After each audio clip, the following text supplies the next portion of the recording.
Hello, नमस्कार दोस्तों। स्वागत है आपका टॉपर्स एजुकेशन 24 पर। दोस्तों, आज हम बात करेंगे सुप्रीम कोर्ट के जजमेंट के बारे में जो बीएड वर्सेस बीटीसी केस के सिलसिले में सुप्रीम कोर्ट ने जारी किया है।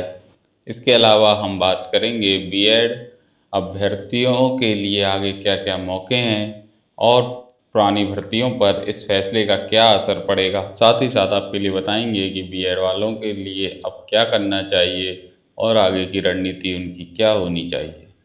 तो वीडियो में आप बने रहिए और हमारे चैनल को सब्सक्राइब कीजिए। तो दोस्तों, आइए सबसे पहले हम बात करेंगे सुप्रीम कोर्ट के जजमेंट के बारे में और इसको बहुत ही साधारण भाषा में समझेंगे कि ये क्या कहता है और इसके अंदर किन किन बातों को रखा गया है और इसमें से बीटीसी वाले या बीएड वाले अपने अपने हिसाब से क्या चीज़ देख सकते हैं या इसमें क्या फॉल्स हैं।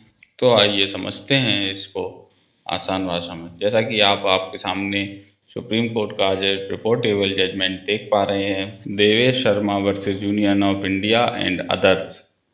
तो देखिए दोस्तों, इसमें शुरुआत में शुरू के कुछ क्लासेज में सुप्रीम कोर्ट ने केस की भूमिका तैयार करी है या केस के बारे में बताया है कि वह केस क्या था, क्या है। और जैसे कि कोर्ट ने बिंदु संख्या 8 तक यही बताया है कि पुरानी उन्होंने किसके बारे में क्या क्या सुना। जैसे बिंदु 8 पर उन्होंने अपने सबमिशन में लिखा है कि senior council mister Kapil Sibal और मनीष सिंघवी के बयानों को उन्होंने सुना, जिसमें उन्होंने कहा है कि एनसीटी एक एक्सपर्ट बॉडी है और उसको इंडिपेंडेंट डिसीजन लेने चाहिए based on the objective relatives. Even if the NCT had followed the direction of the central government, the NCT must demonstrate that these directions had been independently considered by them and not implemented in a mechanical manner। तो इसका अर्थ यह है कि वो NCT एक independent संस्था है और उसको अपने जो भी रूल लेने चाहिए वह निष्पक्ष होकर लेने चाहिए। वो सेंट्रल गवर्नमेंट से डायरेक्शन ले सकती है, लेकिन उस डायरेक्शन पर फॉलो करने के लिए उसको एक सर्टेन पाथ फॉलो करना चाहिए और एक मैकेनिकल मैनर में उसको उन डिसीजनों को फॉलो करना चाहिए। इसके बाद बिंदु संख्या 9 में उन्होंने बताया है कि उन्होंने additional solicitor general Aishwarya Bhati और विक्रमजीत बनर्जी की बातों को भी सुना। और इसके बाद बिंदु संख्या 10 में उन्होंने यह भी बताया है कि 24/8/2022 को उन्होंने एक ऑर्डर जारी किया था, जिसमें उन्होंने पूरे देश की सभी संस्थाओं, राज्य सरकारों को इस मामले में अपनी अपील दायर करने का मौका दिया था। इस बिंदु संख्या 12 में वह कहती है कि एलिमेंट्री एजुकेशन बच्चे का फंडामेंटल राइट है under article 21A of part 3 of the constitution of India. और इसमें वह कहती है कि every child 14 years of age has a fundamental right to have free and compulsory elementary education, यानी कि प्रत्येक बच्चे को राइट है कि वह फ्री और कंपलसरी एलिमेंट्री एजुकेशन ग्रहण करे। और इसके बाद उन्होंने इसमें यह भी लिखा है कि फ्री और कंपलसरी एलिमेंट्री एजुकेशन तब तक व्यर्थ है जब तक कि वह कोई एक मीनिंगफुल एजुकेशन ना हो, यानी कि एजुकेशन जो भी हो उनकी वो गुणवत्ता पूर्वक होनी चाहिए। बाद उन्होंने बिंदु संख्या 15 में uni Christian JP versus state of Andhra Pradesh के ऑर्डर को भी बताया है। तो जैसा कि आप देख पा रहे हैं, बिल्कुल एक एक बिंदु को पकड़कर एक एक चीज पर रिमार्केबल जजमेंट दिया है सुप्रीम कोर्ट ने। और देखिए बिंदु संख्या 24 में उन्होंने सेक्शन 23 के बारे में बात करी है और उन्होंने बताया है कि इसके लिए एक एकेडमिक अथॉरिटी डिजाइन करी गई है आपके आरटी एक्ट में। तो उसी के लिए यह पावर दी गई है कि वही सभी टीचरों के लिए एक क्वालिफिकेशन के लिए एक नियम बनाई।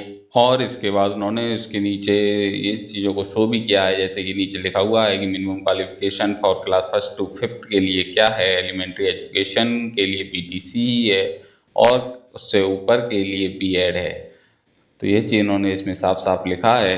और उसका बिंदु संख्या 25 में भी उन्होंने एनसीटी के सभी कार्यों को बताया है कि उसका मेन कार्य गुणवत्तापूर्वक शिक्षा उपलब्ध करवाना है और बच्चों को गुणवत्तापूर्ण शिक्षा प्रदान करना है।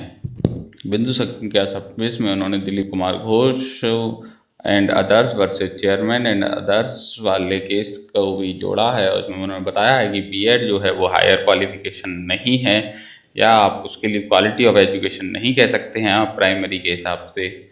और इसके बाद बिंदु संख्या 30 में उन्होंने इस बात का जिक्र करा है राजस्थान हाईकोर्ट की प्रक्रिया से पहले बीएड को अंदर करने के लिए केवीएस की तरफ से डायरेक्शन दी गई थी। केवीएस की तरफ से कहा गया था, जिसने रिक्वेस्ट करी थी कि प्राइमरी क्लासेस के लिए हमारे लिए गुणवत्तापूर्ण शिक्षक नहीं मिल पा रहे हैं, इसीलिए बीएड को शामिल किया जाए।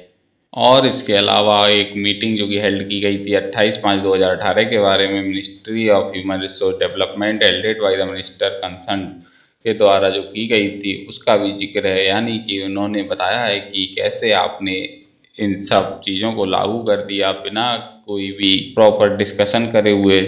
और देखिए बिंदु संख्या 33 में उन्होंने बताया है कि बीएड के छात्रों को प्राइमरी में इंक्लूड करने से तो बच्चों के लिए क्वालिटी एजुकेशन नहीं प्राप्त होगी। और इसमें बताया गया है कि राइट टू एजुकेशन एक्ट के द्वारा बच्चों का यह अधिकार है कि उनको फ्री और कंपलसरी एजुकेशन के साथ साथ क्वालिटी एजुकेशन भी मिले। बिंदु संख्या 36 में सुप्रीम कोर्ट ने इस चीज़ को मेंशन किया है कि बीएड को एज अ क्वालिफिकेशन एनसीटी के द्वारा शामिल करने के पीछे सेंट्रल गवर्नमेंट क्या पॉलिसी डिसीजन था। यानी कि सेंट्रल गवर्नमेंट ने कहा है कि हमारा पॉलिसी है तो इसके लिए सुप्रीम कोर्ट अफेक्ट नहीं कर सकता। तो सुप्रीम कोर्ट ने इसमें अपनी बात स्पष्ट करी है कि यह बात बिल्कुल सही है कि हम साधारणतः पॉलिसी मैटर में सरकार के नहीं हस्तक्षेप करते कि जब वह policy matter arbitrary and irrational होगा तो जुडिशियल के पास यह पावर है कि वह इसको रिव्यू कर सके। और इसके साथ ही उन्होंने स्टेट ऑफ एमपी वर्सेस माला बनर्जी के केस को भी मेंशन किया है, जैसा कि आप इसमें देख पा रहे हैं। उन्होंने यह भी बताया है कि बीएड को एज अ क्वालिफिकेशन एंटर करना यह कोई एनसीटी का इंडिपेंडेंट डिसीजन नहीं था, बल्कि यह डिसीजन सेंट्रल गवर्नमेंट के द्वारा एनसीटी पर थोपा गया था। विस्तार से उन्होंने बताया है कि एनसीटी का क्या कार्य है और उसको क्या करना चाहिए। और इसी सेक्शन 36 के लास्ट में उन्होंने लिखा है कि Rajasthan high court had stated above in the settled legal position, यानी राजस्थान हाई कोर्ट ने जो भी कहा है वो बिल्कुल सही कहा है। In a recent 3 judgment of this court in state of Manipur and others versus Surya Kumar Okram and others, this position that is situated which is made by a competent legislate is valid till it is declared unconstitutional by a court of law। उसके बाद बिंदु संख्या 37 में उन्होंने कहा है कि consequently the appeals are dismissed and the judgment dated 25/11/2023 of the Rajasthan High Court is upheld।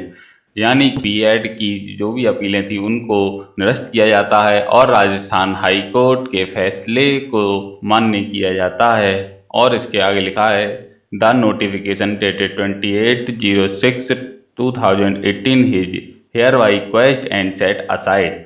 यानी कि नोटिफिकेशन जो 28 जून 2018 का जो बजट था उसको तत्काल प्रभाव से रद्द किया जाता है और को क्वेश्चन किया जाता है, यानी कि उसको समाप्त किया जाता है।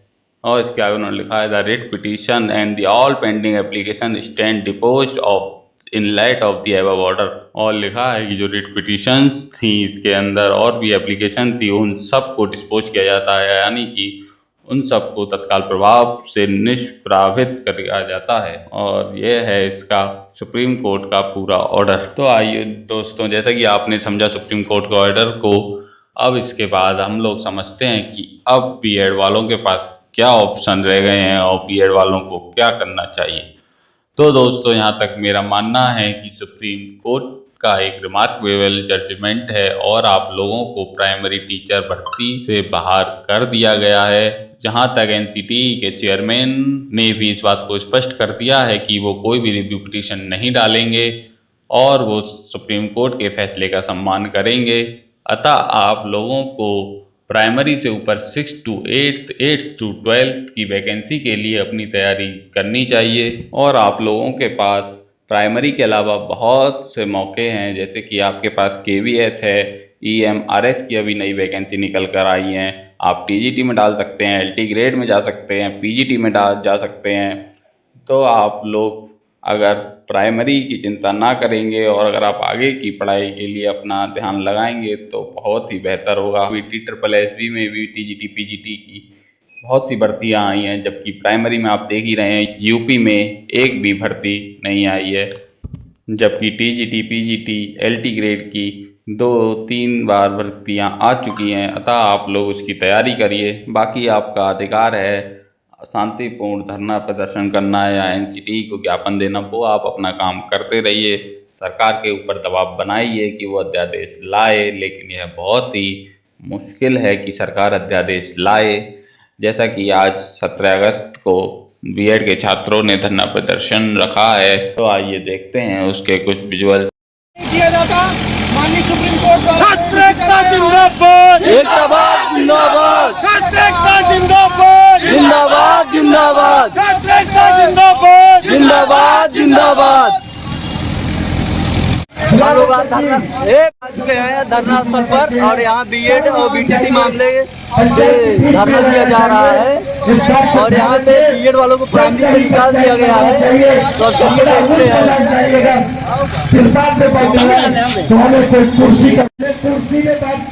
तो दोस्तों अब आइए बात करते हैं जो पहले भर्तियां हो चुकी हैं उन पर इस फैसले का क्या प्रभाव पड़ेगा। तो दोस्तों जैसे 69,000 भर्ती जो 2018 में जिसका नोटिफिकेशन आउट हुआ था और जो इसी गजट के आधार पर हुई थी, उस भर्ती में बीएड के छात्रों को शामिल करके उन्हें ज्वाइनिंग दे दी गई थी।